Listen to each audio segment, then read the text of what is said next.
I'm now a citizen of the world. We've always been citizens of the world. No, that's not true. We've always been outsiders. On the run. But where to? I turn away from the window, and I walk over to the bed and sit on the edge of the mattress with my back to Ivy. And I think it was just her and me, and whatever passed between us on her grandmother's houseboat. The beginning, for us, for everything. That much I know, even if the rest is not very clear. It was Ivy and me, sitting back to back on a tin-roofed houseboat on the Pearl River, with a nuclear power plant vanishing in the dusk along the far bank, while her grandmother cleaned a chicken and threw the feathers overboard. 1. Ivy was a stitcher from the sample room, and a former organizer at Tiananmen. Her name, of course, is not Ivy, but Han Jialiu, a name I was always botching, my uptones down or down-up, and even though I very badly wanted to say it correctly, it wound up being this terrible mystery in my mouth. I felt her damp back against mine, a heat spreading along her spine. This was more than we'd ever touched. I wanted to reach back and take her hand, but I knew this wasn't a date. It was very hot. Sitting there quietly was enough. Dayenu, that drippy Passover song triggered on reflex, it would have been enough. The lie of gratitude. Everyone wants more. Suddenly, I felt the weight of Ivy's hair lifted off my shoulders, a coolness on my neck. And without turning around, I knew she had put up her hair in a hastily swirled bun without any sort of tie, as she always did before she ate. She handed me a piece of dragon fruit, and I bit it, crisp and light, crunched on the tiny black seeds.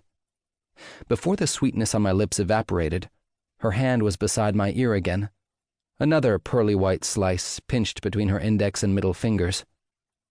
Already she had sewing knuckles, bony red swelling in the joints below her nails. I took the fruit. We ate in silence. I had the urge to fill it with any old nonsense, just to hear noise, terrified by the calmness, like a boot on my chest. If only there was a way to stay in that moment. Of course I couldn't. I had to face my father. Ivy said she didn't want to make me choose between them, between a father and a dagongmei, a migrant working girl. I had to get back. I was going to be late to meet him for dinner at the hotel.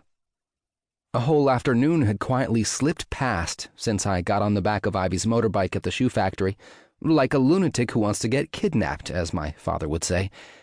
And she took me here, to her grandmother's riverboat, on the eve of the tomb-sweeping holiday, when it's expected that all children come home. The way out was climbing onto one of the styrofoam block rafts and ferrying myself to shore, and taking Ivy's motorbike back to the hotel, where my father was likely tying an Izod pullover around his waist, slipping into boat shoes, and dabbing a swale of neosporin under each nostril so he didn't catch a cold, because China is the last place to fuck around. And unbeknownst to my father, but very beknownst to Ivy, his own security guards, for an extra 50 yuan, had slid Ivy's leaflets for a new workers' union under the doors at the dormitories.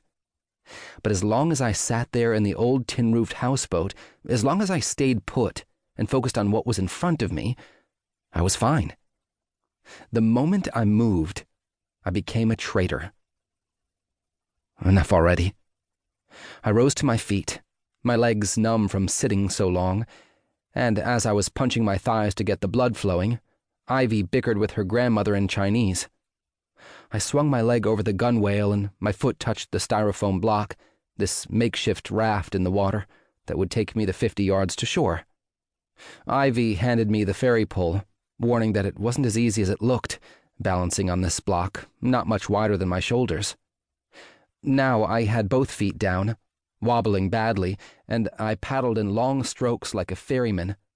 I felt the whole village's eyes on me, the weight of expectation.